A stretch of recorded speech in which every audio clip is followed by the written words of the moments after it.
Un día de noviembre de 1532, el nuevo y el viejo mundo chocaron. ¿Cómo te atreves, indio perro? 168 españoles atacaron el ejército imperial de los incas en las regiones montañosas de Perú. Antes que el día acabara, habían masacrado a 7.000 personas y tomado el control del imperio inca. Ni una sola vida española se perdió en el proceso. ¿Por qué era tan desigual el equilibrio de poder entre el viejo y el nuevo mundo? ¿Y por qué, en los siglos subsiguientes, fueron europeos quienes conquistaron una porción importante del mundo? Estas son preguntas que fascinan al profesor Jared Diamond. Él emprendió una exploración para entender las raíces del poder, buscando pistas en los lugares más improbables.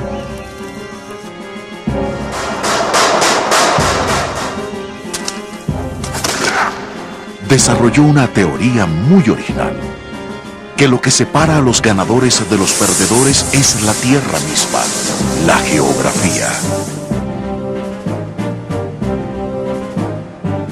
Fue la forma de los continentes, sus cultivos y animales, lo que permitió a algunas culturas florecer mientras otras quedaban atrás.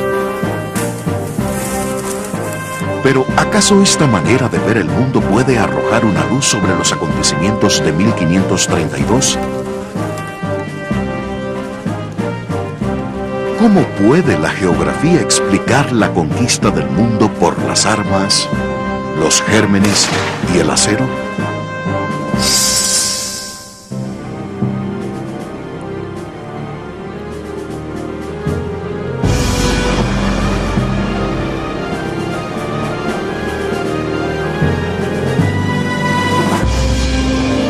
Armas, gérmenes y acero.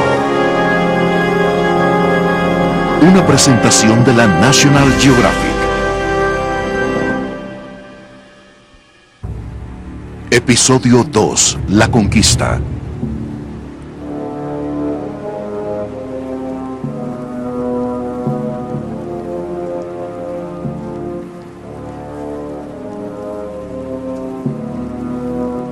Durante 2 años, una banda de conquistadores españoles ha estado viajando en busca de oro y gloria. No son soldados profesionales, sino mercenarios y aventureros, liderados por un capitán jubilado del ejército, Francisco Pizarro. Él ya hizo fortuna propia en las colonias de Centroamérica. Ahora está llevando a sus hombres al sur, hacia territorio inexplorado. Son los primeros europeos en escalar los Andes y en aventurarse tan lejos en el continente de América del Sur.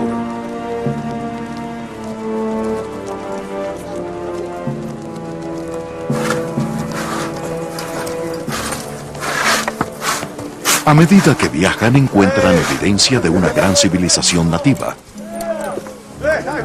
Llegaron a la frontera del poderoso imperio inca.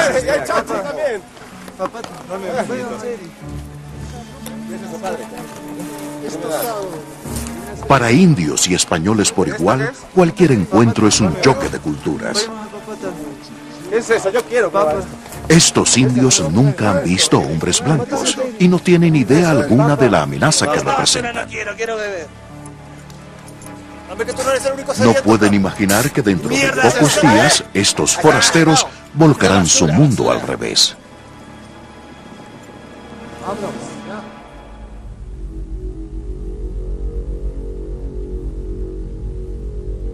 Para la década de 1530 el imperio inca era enorme.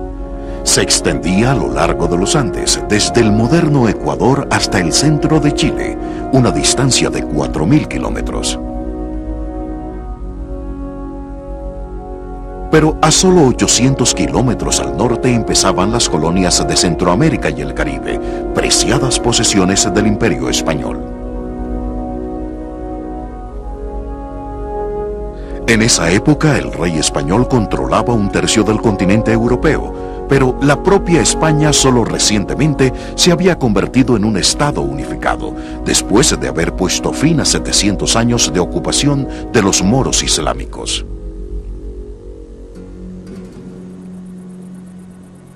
Aún era una sociedad rural. La mayoría de los conquistadores provenía de aldeas y poblados pequeños en el corazón del país, pueblos como Trujillo, donde se crió Pizarro. Aquí pasó gran parte de su niñez, trabajando como porquerizo en los campos cercanos. Hoy se le recuerda como un gran guerrero. Su estatua domina la plaza mayor de Trujillo. Y su casa paterna se convirtió en un museo.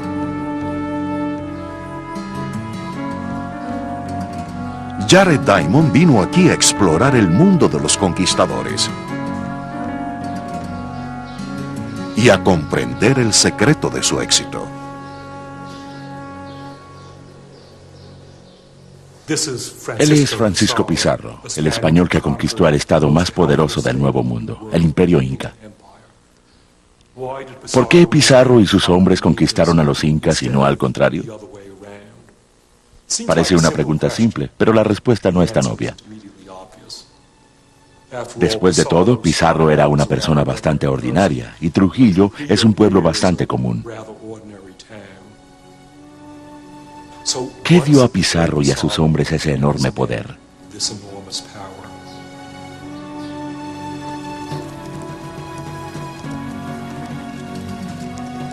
¿Por qué estoy tan interesado en los conquistadores de Pizarro? Porque es un ejemplo siniestramente exitoso de conquista europea. Y llevo 30 años explorando modelos de conquista.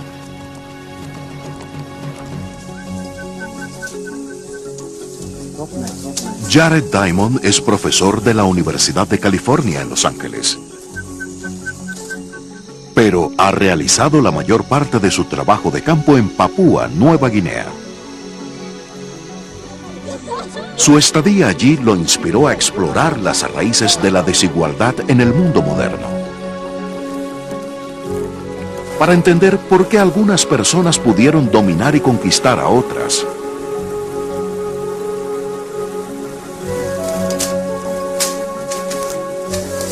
Remontándose miles de años, arguye que la agricultura dio una ventaja enorme a algunas culturas, y aquellos que tuvieron la suerte de tener los cultivos y animales más productivos se convirtieron en los granjeros más exitosos. La agricultura se desarrolló por primera vez en una parte del Medio Oriente conocida como la Media Luna Fértil. Con el tiempo, cultivos y animales en la Media Luna Fértil se extendieron al norte de África y Europa, donde activaron una explosión de civilización.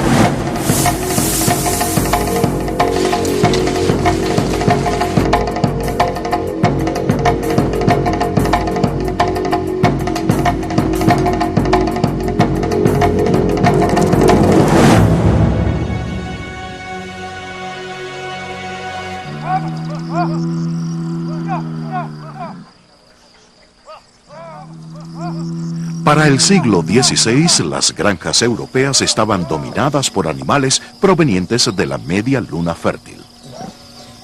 Ninguno era nativo de Europa.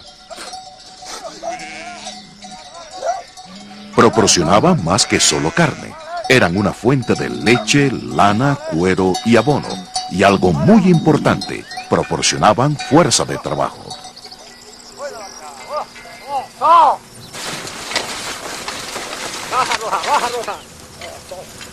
Enjaezado a un arado, un caballo o un buey podían transformar la productividad de las tierras de labranza. Los granjeros europeos podían cultivar más productos para alimentar a más personas, quienes a su vez podían construir sociedades más grandes y complejas.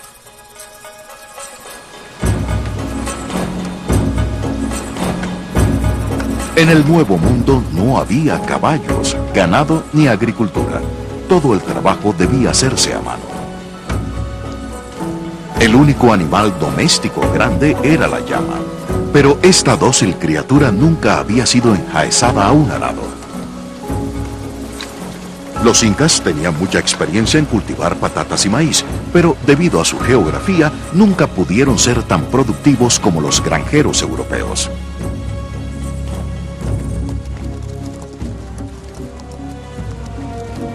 Los caballos proporcionaron otra enorme ventaja a los europeos. Podían montarlos.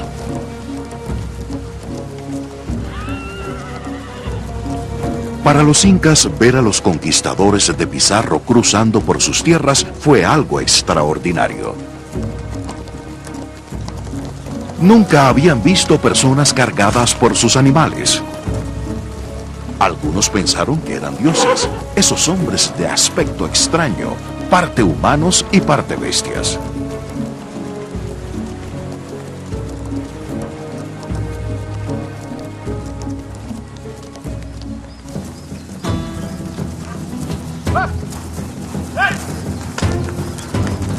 Los caballos, que parecían tan exóticos a los incas, ya se habían usado en España durante 4000 años. En una era anterior al transporte motorizado, permitían a las personas movilizarse y controlar sus tierras.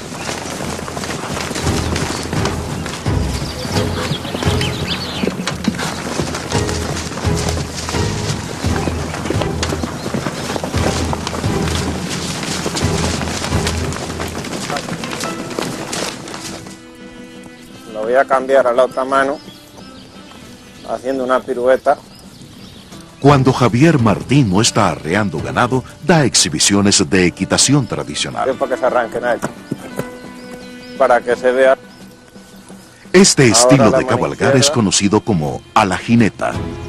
Se hace énfasis en el control y la maniobrabilidad, con las rodillas dobladas para apretar los costados del caballo y solo una mano en las Para dejarlo riendas. a él más dentro. Muy diferente del estilo más formal de los caballeros medievales. Ahora le voy a parar al lado de él. En el siglo XVI el estilo de cabalgar a la jineta Ahora se había volveré a hacer convertido para en el atrás. estilo dominante de la caballería española.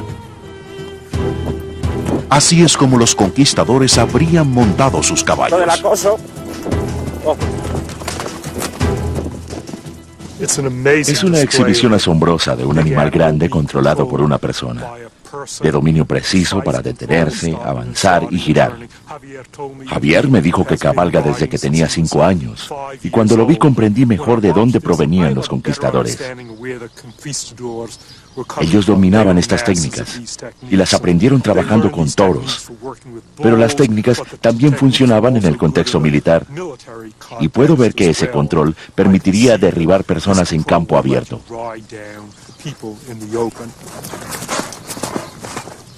Personas que nunca habían visto caballos se habrían sentido aterrados al verlos. Debió ser algo extraño y aterrador, y eso antes de que uno de estos animales se te abalanzara derribándote y dejándote a merced de una lanza y de la muerte.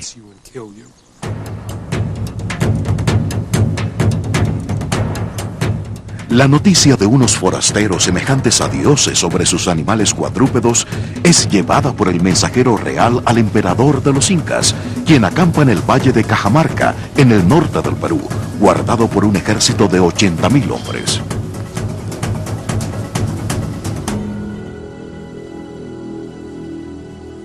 Atahualpa es venerado como un dios viviente, hijo del propio sol.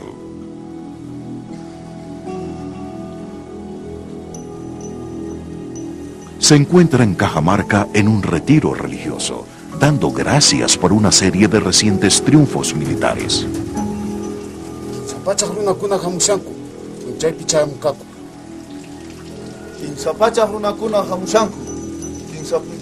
Cuando escucha hablar del progreso de los españoles, decide no ordenar su muerte. En lugar de ello, les envía un mensaje. Los invita a reunirse con él en Cajamarca, tan rápido como les sea posible.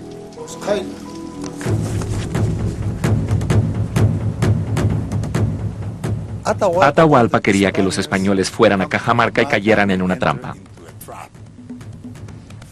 Y para cerciorarse de que lo hicieran, hizo con ellos una especie de juego psicológico, enviándoles presentes e invitándolos.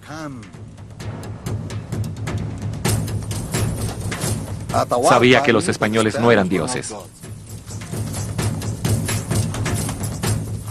Los informes de inteligencia hablaban de personas que llevaban lana en la cara, como una llama o una alpaca, así que eran como animales.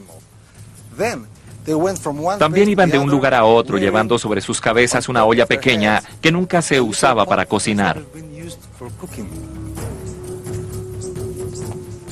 Había que estar locos para caminar con una olla. Pero estaba más allá de la salvación quien llegara a un campamento y no usara esa olla para cocinar.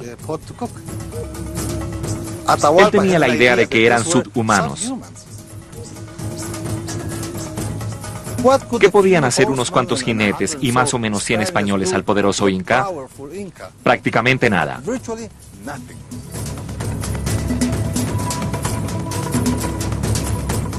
Pero los espías de Atahualpa no se percataron de que los españoles están armados con algunas de las mejores armas del mundo.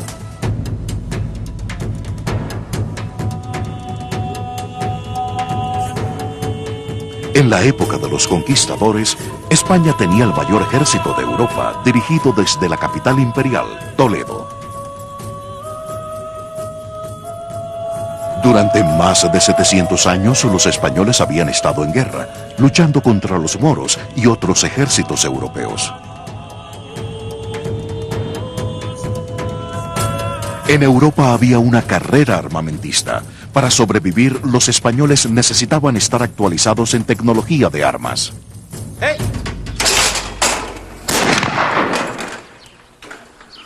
Cogemos el arcabuz. Para la década de 1530, el arcabuz era parte importante del arsenal español.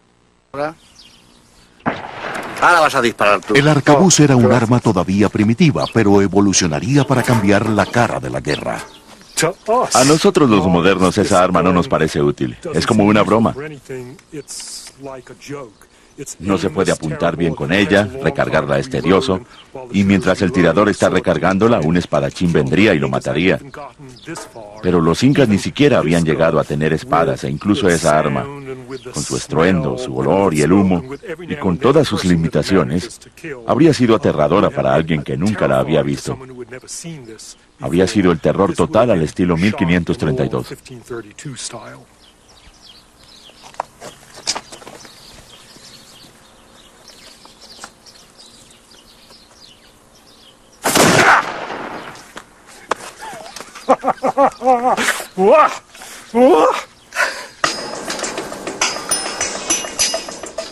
A pesar de su estruendo, la tecnología de la pólvora aún estaba en su infancia.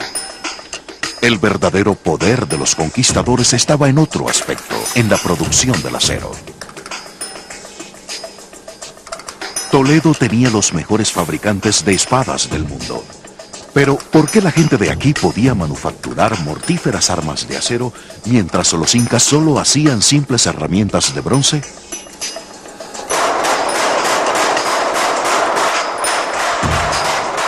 No había nada brillante en los europeos que les permitiera ser fabricantes de espadas de alta calidad.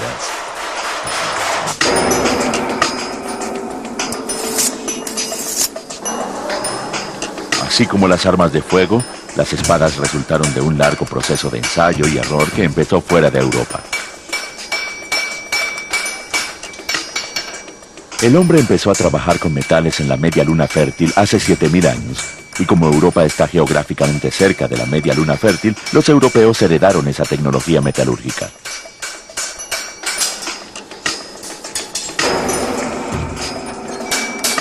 Pero ellos llevaron esta tecnología a un nuevo nivel. Los soldados europeos exigieron espadas más fuertes, largas y afiladas.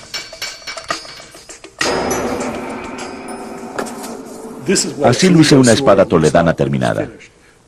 Esta en particular es el mismo modelo de la espada que Pizarro llevaba. Es un arma temible. Se usa para punzar y también para cortar. Y puedo entender fácilmente cómo la persona que empuñaba la espada podía matar docenas de personas en poco tiempo. Los estoques son un punto alto en una tecnología metalúrgica muy sofisticada. Hay que pensar en la calidad que necesita una espada. En primer lugar, tiene que ser fuerte. El metal tiene que ser lo bastante duro para soportar un borde afilado. Y eso requiere de acero, que es hierro fundido con carbón. Y cuanto más carbón se ponga en el hierro, más duro será el metal. Pero si se endurece demasiado, se pone quebradizo, lo cual no es bueno porque al golpear a alguien la espada se rompería. De modo que también se necesita que tenga una cierta flexibilidad, la capacidad de doblarse y recuperar su forma.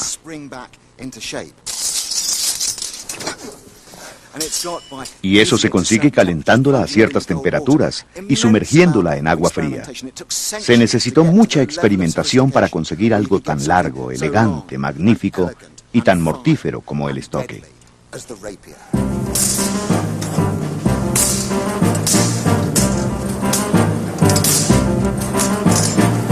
El estoque, con su hoja muy larga, fue desarrollado como un arma para duelos, pero se puso tan de moda en la Europa del Renacimiento que era la espada a elegir por cualquier aspirante a caballero. La palabra estoque deriva del término español espada ropera, que significa espada de ropa. Y por primera vez en España empezamos a ver personas llevando espada con su ropa cotidiana, su traje de civil, ocupándose de sus asuntos diarios. Eso no se hacía en la Edad Media. Fue algo nuevo en el siglo XVI y era como decir, he llegado, soy un caballero, puedo ascender jerárquicamente, reclamo el linaje de los caballeros del medioevo.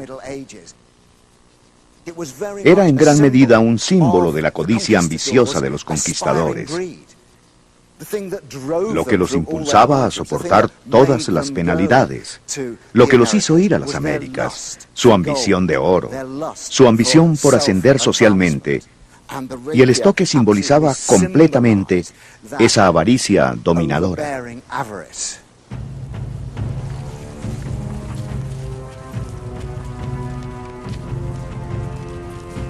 El 15 de noviembre de 1532, el grupo de aventureros de Pizarro entra en el valle de Cajamarca.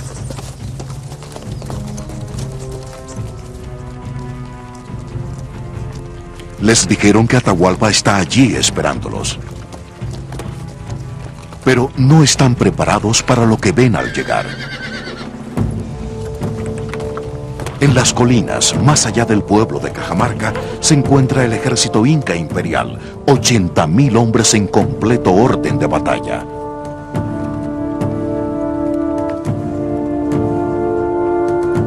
Los propios diarios de los conquistadores son evidencia de sus primeras impresiones.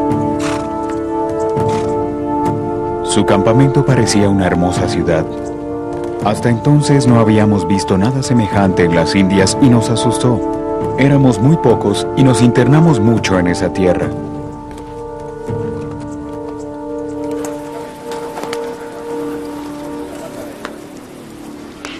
Pizarro envía una partida de sus mejores jinetes al corazón del campamento inca. Los lidera el capitán de Soto.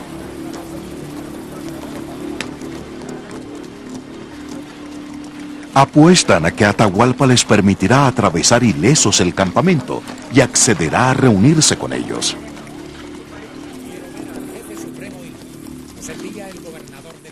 La visita de Soto tenía un propósito psicológico muy importante: intimidar al Inca frente a su pueblo, desafiándolo con el caballo.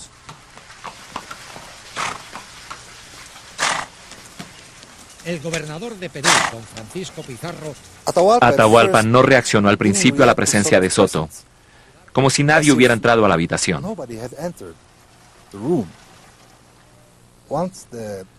Cuando el caballo se encontró cara a cara con el Inca, este permaneció tranquilo, demostrando que el caballo no lo había impresionado, menospreciando la actitud de Soto. El capitán llegó tan cerca que los orificios nasales del caballo tocaron la línea del cabello del Inca. El Inca no se movió.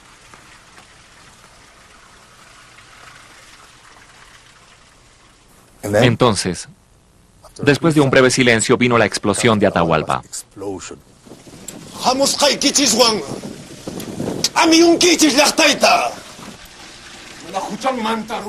Les dijo que había llegado la hora de que pagaran.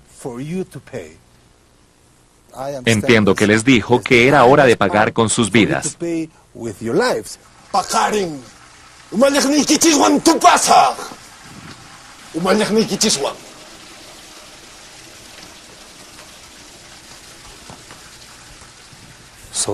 Entiendo que Soto estaba lo bastante nervioso como para regresar lleno de miedo al campamento.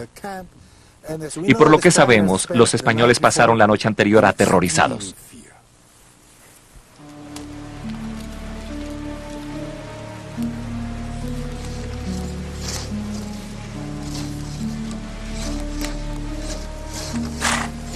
Los conquistadores acamparon en el pueblo de Cajamarca.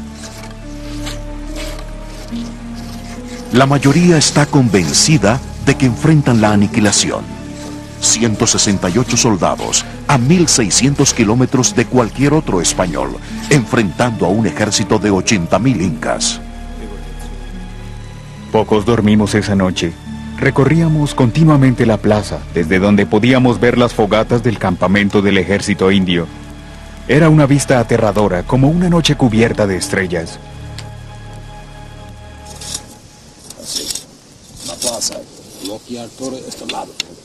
Pizarro y sus oficiales de confianza debaten sus opciones de cómo tratar con Atahualpa. Pero hay un montón de soldados, capitán, no vamos a poder. Al aconsejan cautela, pero Pizarro insiste en que su mejor posibilidad es lanzar un ataque sorpresa el día siguiente. Es una táctica que funcionó con éxito en el pasado. 12 años antes de que Pizarro fuera a Perú, otro famoso conquistador, Hernán Cortés, fue a México y encontró otra formidable civilización, los aztecas. Conquistó el país secuestrando al líder azteca y aprovechándose del caos resultante. La historia de Cortés fue publicada posteriormente y se convirtió en un éxito de librería, un manual para cualquier potencial conquistador. Todavía se puede encontrar en la gran biblioteca de la Universidad de Salamanca en el norte de España. Se puede considerar esta maravillosa biblioteca como una tienda de trucos sucios,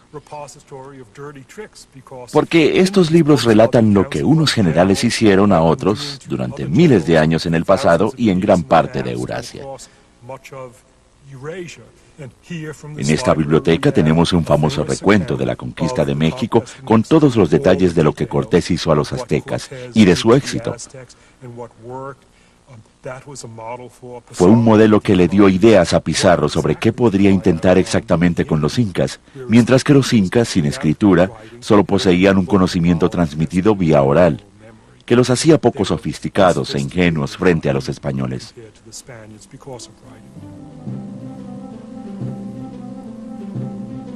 Pero si los libros eran tan útiles, ¿por qué los incas no podían leer o escribir?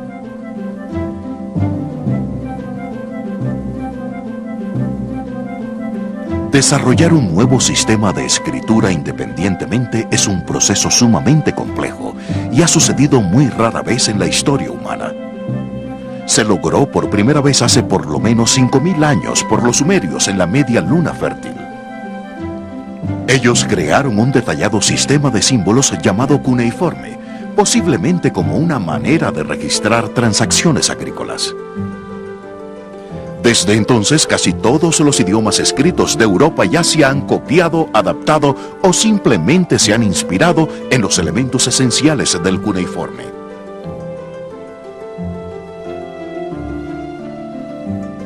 La difusión de la escritura fue favorecida enormemente con la invención del papel, la tinta y el tipo de imprenta móvil.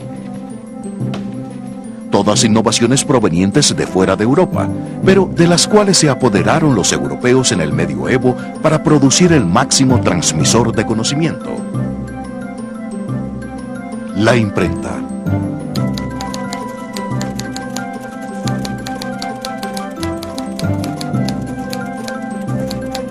La palabra escrita ya podía extenderse rápidamente y con precisión por Europa y Asia.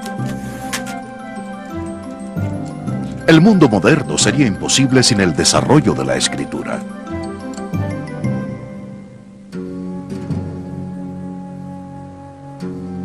Pero hay otra parte del mundo donde se inventó independientemente un nuevo sistema de escritura. Hace por lo menos 2500 años en el sur de México, los nativos desarrollaron una forma de trabajar con símbolos que involucraron en la escritura maya. Pero si los mayas tenían escritura, ¿por qué no la difundieron al sur, a los Andes, para ayudar a los incas a instruirse?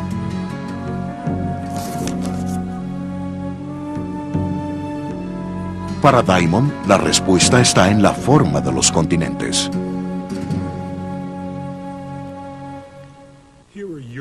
Europa y Asia forman el continente de Eurasia, un continente gigante que se extiende de oriente a occidente y se estrecha de sur a norte. El continente americano es largo de norte a sur y estrecho de oriente a occidente. Muy estrecho en Panamá, donde llega a solo 160 kilómetros. Ambos continentes tienen la misma longitud aproximada de 12.900 kilómetros en sus dimensiones máximas. Pero Eurasia los tiene de este a oeste y las Américas de norte a sur. Es como si estos continentes hubiesen rotado 90 grados entre sí. Diamond ya demostró que cultivos y animales pudieron extenderse fácilmente al oriente y al occidente a través de Eurasia. Porque lugares con la misma latitud automáticamente comparten la misma duración de los días y un clima y vegetación similares. Pero los continentes americanos eran lo contrario de Eurasia. Un viaje de un extremo a otro de las Américas es una travesía de norte a sur, a través de diferentes duraciones de los días, diferentes zonas climáticas y una vegetación drásticamente diferente.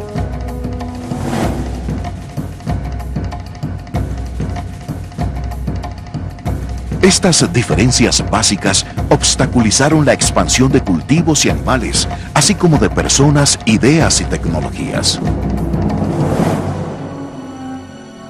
Los pueblos de los Andes estaban crónicamente aislados, sin acceso a la escritura o casi cualquier otra innovación de otra parte de las Américas.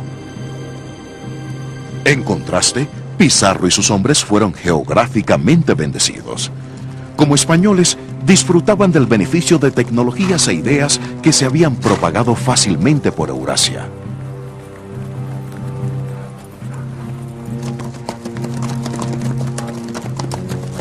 Los acontecimientos de 1532 tuvieron profundas causas sobre las cuales ni españoles ni incas tuvieron control alguno.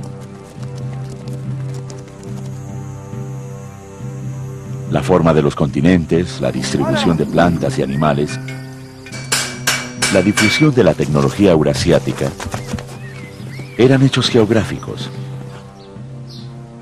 Y en todas las variantes, la geografía se inclinó en favor de los europeos.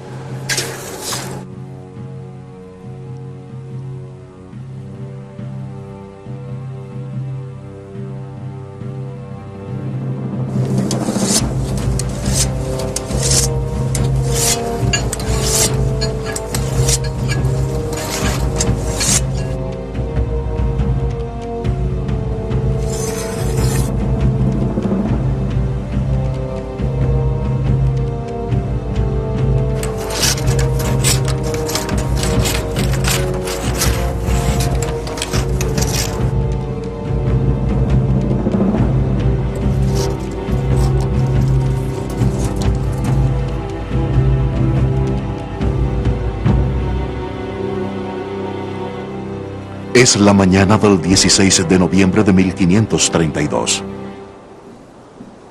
Atahualpa ha accedido a reunirse con los españoles en el pueblo de Cajamarca y envía a su séquito delante de él. Pero toma una decisión fatal, que sus soldados no deben llevar armas. Los indios eran músicos y bailarines. Eran soldados pero desarmados. ¿Por qué Atahualpa habría de desarmar a sus propios soldados? Porque estaba en una festividad, estaba celebrando. No iba a la guerra. Iba a una celebración para que todas las personas pudieran ver cómo los supuestos dioses huían corriendo aterrorizados.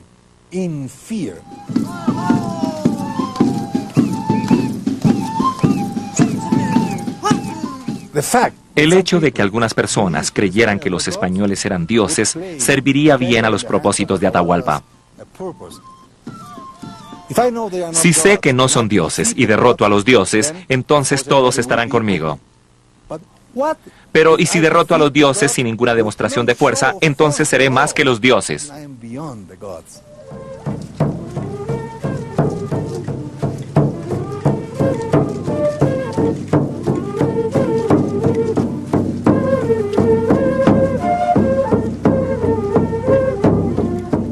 Mientras Atahualpa y sus hombres entran en Cajamarca, los españoles están esperando, ocultos.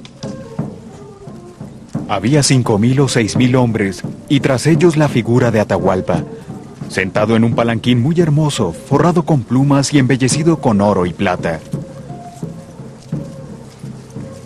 Muchos de nosotros nos orinamos de terror.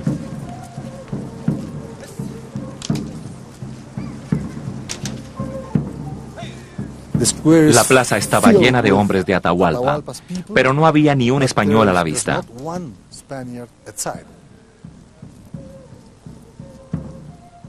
Atahualpa pregunta, ¿dónde están esos perros? Uno de sus hombres de confianza responde, huyeron lejos porque tienen miedo del magnificente Inca. Por supuesto, la muchedumbre entera escuchó eso y creyó que era así. Me presento ante vosotros en nombre de la cristiandad. Pizarro envía a su sacerdote para que confronte a Atahualpa. Para enseñaros el camino de la verdad. Están obligados a intentar convertir a los nativos antes de recurrir a la violencia. ¿De qué hablas, cara peluda?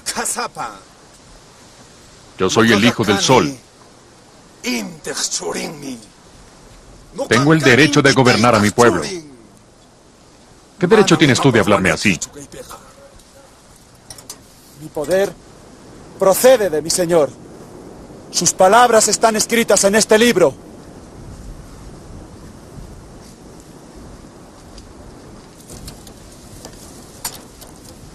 ¿Tu poder? Atahualpa nunca ha visto un libro. No sabe qué hacer con él.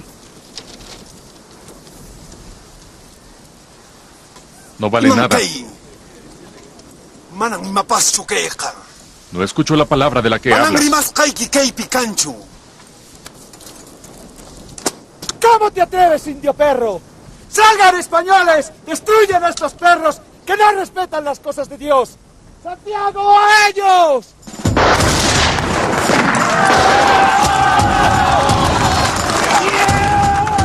En ese momento, con la muchedumbre completamente desprevenida, llegaron los caballos. Y hubo pánico general.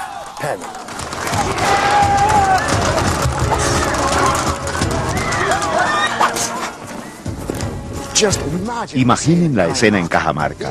Los incas nunca habían visto caballos, y estos no eran caballos ordinarios. Eran caballos españoles, caballos feroces, grandes, luchadores. Podían situarse entre los hombres y pisotearlos, y constituían una excelente plataforma. Se podía punzar hacia abajo, a la izquierda, a la derecha, cortar, se podía guadañar, cercenar todo alrededor.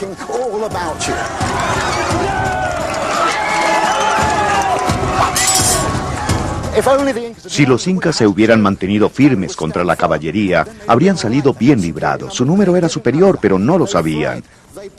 Huyeron y así los jinetes pudieron situarse entre ellos y cortarlos.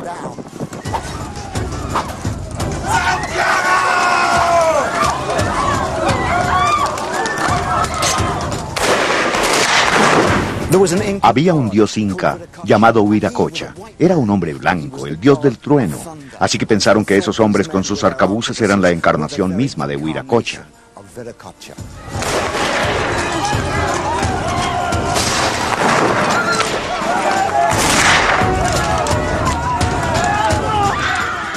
Atahualpa estaba en su palanquín sostenido por sus portadores. En cuanto pudieron, los españoles persiguieron el palanquín y comenzaron la matanza de los portadores. Cuando uno caía, otro lo reemplazaba.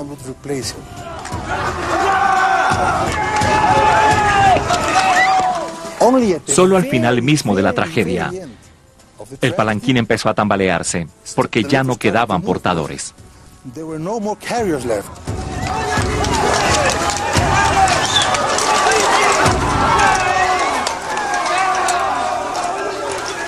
Cuando el palanquín cae, el propio Pizarro captura a Atahualpa. Su plan funcionó a la perfección.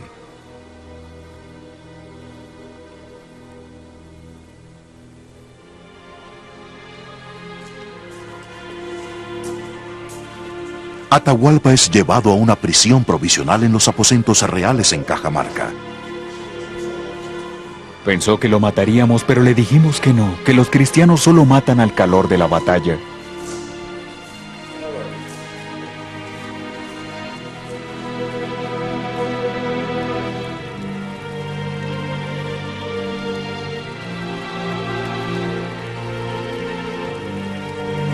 Afuera, miles de incas están muertos. El resto del ejército se ha retirado a las colinas. A pesar del enorme desequilibrio en hombres, los caballos, las espadas y la estrategia española fueron decisivos. Pero los españoles poseían otra arma que ni siquiera sabían que tenían. Un arma de destrucción masiva que había marchado invisible delante de ellos.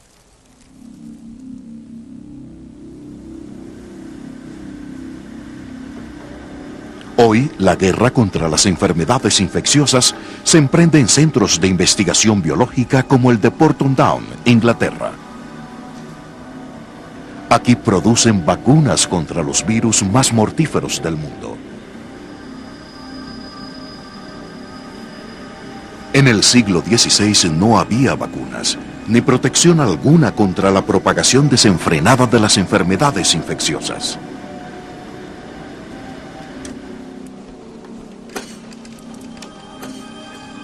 Doce años antes de que Pizarro llegara a Cajamarca, un barco español zarpó hacia México.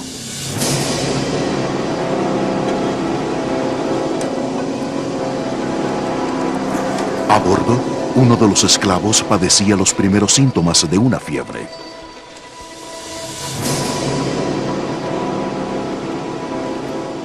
Fue la primera persona en traer una enfermedad mortal al continente americano. La enfermedad era la viruela. En unas semanas el virus de la viruela se propagaría desde una sola fuente para infectar a miles de americanos nativos. La viruela ingresa en el cuerpo cuando uno inhala las partículas y se adhieren a la parte anterior de la garganta y los pulmones. De 2 a 3 días después de contraída la enfermedad, aparece el clásico brote, que en su mayor grado ocupa todo el cuerpo. Se inicia con granos y luego con enormes ampollas hasta que toda la piel, empezando por las manos y la cara hasta cubrir todo el cuerpo, es invadida por las ampollas de la viruela.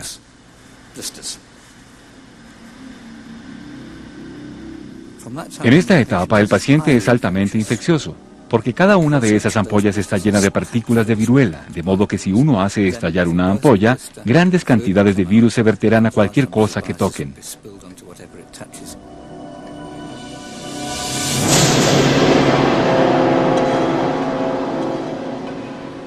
10 o 12 días después sus amigos se enfermarán y luego 10 o 12 días después los amigos de ellos. Dicha tasa significa que la enfermedad se propaga exponencialmente. Su proporción de aumento crece cada vez más y más, y se infectan más personas hasta que finalmente devasta la población.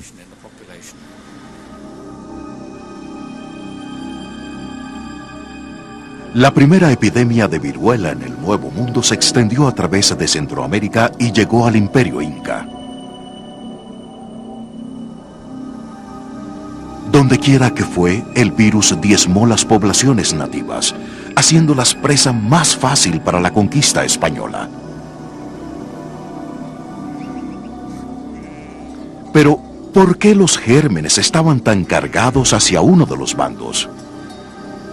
¿Por qué los españoles transmitieron sus enfermedades a los incas y no al revés?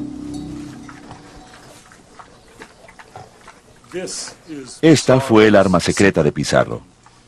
Cerdos, vacas, ovejas y cabras, animales domésticos. Recuerden que Pizarro era porquerizo.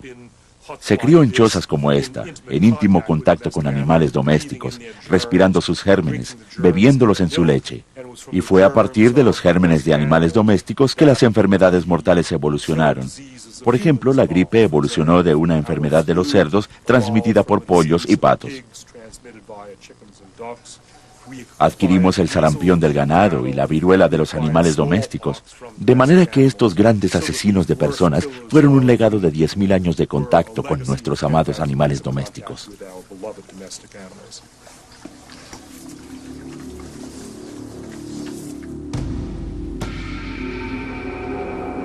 Durante la Edad Media, las enfermedades infecciosas se extendieron a través de Europa y cobraron millones de vidas. Pero, paradójicamente, las repetidas epidemias hicieron a los europeos más resistentes. En cada brote siempre había algunas personas genéticamente más capaces que otras para defenderse del virus. Estas personas tenían más probabilidades de sobrevivir y tener hijos. En el proceso, transmitirían su resistencia genética.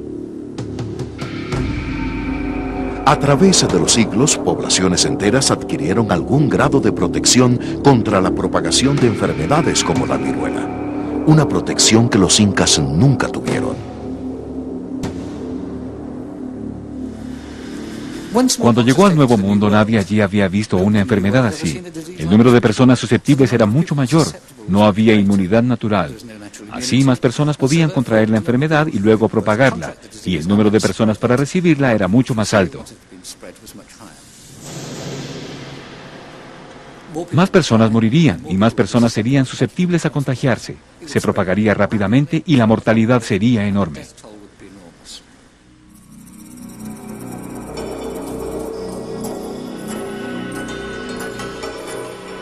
¿Por qué los americanos nativos no habían enfermado de viruela? ¿Y por qué no tenían enfermedades mortales que transmitir a los españoles? Simplemente porque no tenían la misma historia de contacto con animales de granja. Los incas tenían llamas, pero las llamas no son como las vacas y las ovejas. No se ordeñan, ni se mantienen en grandes rebaños, y no viven en graneros junto a los humanos. No hubo intercambio de gérmenes entre llamas y personas.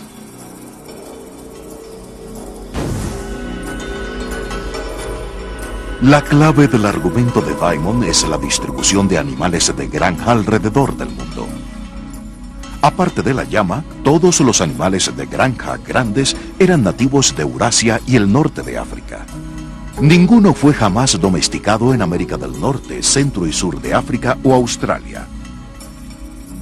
Como resultado, las peores enfermedades epidémicas también fueron nativas de Eurasia y el norte de África, y luego se propagaron a todo el mundo con efectos mortales.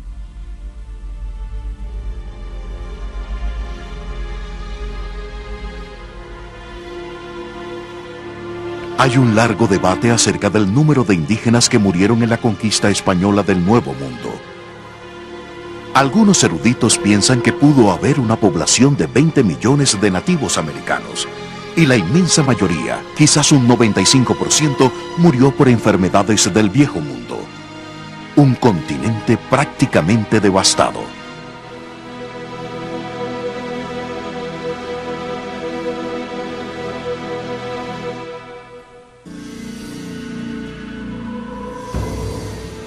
Habiendo entregado más de 20 toneladas de oro y plata, Atahualpa ya no era útil a sus captores. Por su infinita misericordia, en el último instante, le tendió una mano y lo llevó al reino de los cielos.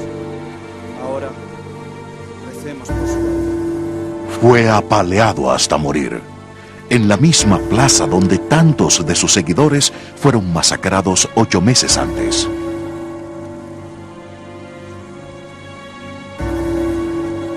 Muerto Atahualpa, los conquistadores continuaron con la colonización del resto de Perú. Apoyados en el poder de sus armas, sus gérmenes y su acero.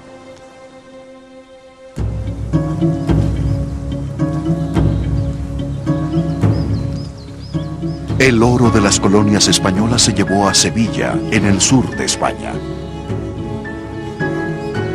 Hoy hay poca actividad en el río Guadalquivir, pero en el siglo XVI este era uno de los puertos más importantes y activos del mundo. Un flujo estable de barcos cargando tesoros de las Américas ayudó a España a convertirse en una de las naciones más ricas de la tierra. Los conquistadores cambiaron para siempre la relación entre el viejo y el nuevo mundo. Vine a España a responder una pregunta. ¿Por qué Pizarro y sus hombres conquistaron a los incas y no al contrario? Hay toda una mitología que dice que esa conquista y la expansión europea en general fue el resultado de que los europeos eran especialmente valientes, osados, ingeniosos o inteligentes. Pero las respuestas resultan no tener nada que ver con las calidades personales de los europeos. Sí, Pizarro y sus hombres eran valientes, pero había muchos incas valientes. En cambio, los europeos fueron conquistadores accidentales. En virtud de su situación geográfica y su historia, fueron las primeras personas en adquirir armas, gérmenes y acero.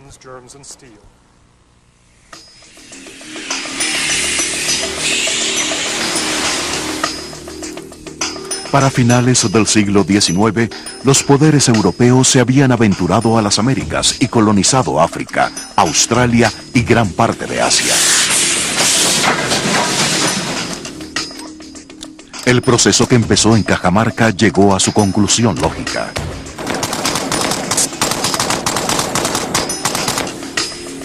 Las armas, los gérmenes y el acero europeos estaban dando nueva forma al mundo.